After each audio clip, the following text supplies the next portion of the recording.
It's just unfortunate that that's where the other side is. But if we show that authenticity, it'll shine through. And Brandi is doing this work in Idaho to paint that picture. You guys have had a lot of law changes recently in Idaho, Yes. really pushing the limits to protecting life at conception.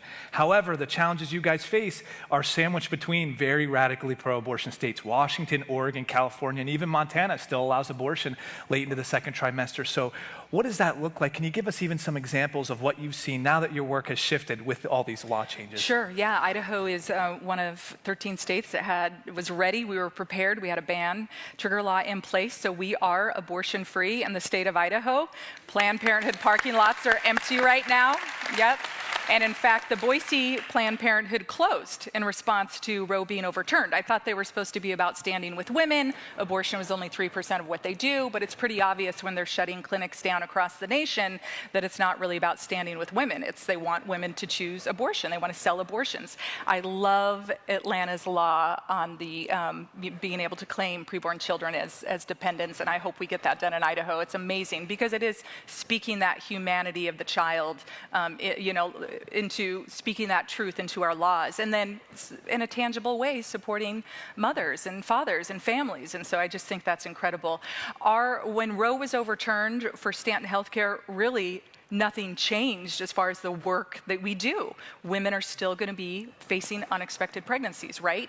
We have to continue, even though abortion has been overturned by the Supreme Court, Roe has been overturned, we have to work as a society to make abortion unthinkable in the hearts and minds of women that are facing unexpected pregnancies. And so Stanton Healthcare, we're busier than ever. One of the things we knew that would happen when Roe was overturned, mentioning the neighboring states, is that Planned Parenthood and a very aggressive abortion industry would try to lure women across state lines so that they could have abortions across state lines. And Planned Parenthood would try to skirt the law. And that's exactly what's happened. As recent as last week, we have a client who has shared her story and the details with us. And I'm able to share that with you today, where she was contacted Planned Parenthood with an unexpected pregnancy. They coached her on how to drive across state lines, get to Ontario, Oregon. She did a telehealth appointment in a McDonald's parking lot on her phone and was prescribed the abortion pill, chemical abortion, picked it up at a drop-off location, and they advised her to take it there, and then when she was done, drive home across state lines. So this is what's happening. It's a very, very serious problem. We know that the majority of abortions now are through the abortion pill. So we have mail-order abortions. We have the trafficking of abortions occurring, and it's terrifying. There's self-at-home abortions where women are going through this alone. Thankfully, this client who was pressured by her boyfriend to do this, pressured. Now think about how terrifying this is. And we have reported cases of this as well, where the pills being ground up into smoothies or milkshakes and the women are taking it and they have no idea. This is terrifying. This is a new frontier and it's terrifying. And so this is going to be very traumatic on women. Thankfully, at Stanton Healthcare, through our medical director and our nurse practitioner, we provide abortion pill reversal. And so she was able to find us online. She changed her mind. She came to Stanton Healthcare and we did the ultrasound. We started her on the abortion pill reversal protocol, and that little baby has a vibrant heartbeat. And so, yes. Isn't that amazing? Yes. Miracle. So, and think of this, women, it used to be you'd go in for a surgical abortion and it was a 15, 20-minute procedure, right? Now it's turning into a 2 to 3 day procedure. Well, what do most women describe after they have an abortion, right? That they regret it. That most women describe this instant regret as soon as they're done. Instant regret. Well, now imagine if you take the pill and you have instant regret. You call Planned Parenthood or the abortionist for help and they say, there's nothing we can do. You already started it. There's nothing that can be done. So thankfully there is this protocol that we can do, and it's critical.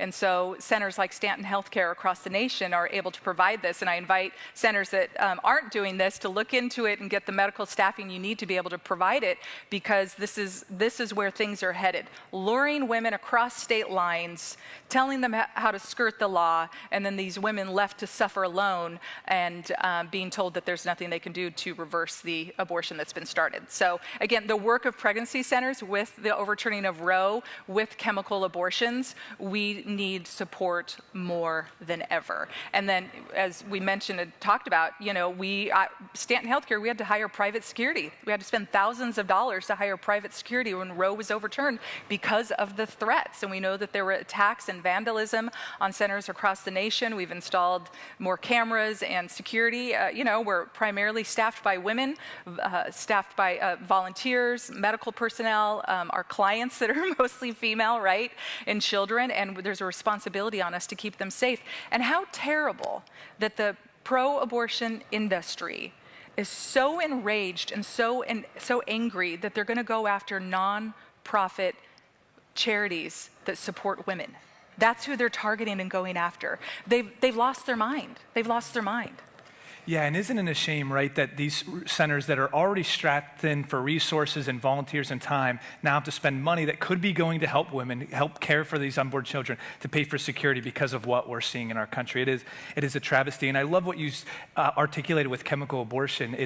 We could have had an entire panel just on the future of chemical abortion, something to keep an ear out for. It's the preferred method for abortion these days. It happens only in those early weeks of pregnancy up through about 10, 11 weeks of pregnancy, and this is where the abortion industry is pushing women for all those reasons. So be on the lookout for that, and it's going to be more impactful on the women themselves. Unfortunately, it's more devastating on their bodies, leads to more complications, but emotionally, it's a lot more impactful in a negative way than even surgical abortions that we know and love. But unfortunately, we're coming close on time, and I just want to first just thank you guys for being here. This is the future of the pro-life movement. It's our state representatives, federal representatives, as exhibited here. It's going to be the advocacy groups like Cole and like FRC in DC working together with the care centers and the church, really the church leading the way, working together with messaging, with public policy to come together to protect unborn life in the womb and support and values unborn children, their mothers and fathers. This is what the pro-life movement is going to embark on. And as we've said, it all starts with praying. We are the church. We have to be the leaders. We were from day one when Roe v. Wade happened. It was the church that began the pro-life movement, that first March for Life, Nellie Gray in DC, that first January after Roe v. Wade happened, that came out of the Christian church coming there to support life. So the church has to be the spearhead moving forward. And then we have to vote. This is so important. I know we've talked about it already, but these elections are so impactful for life.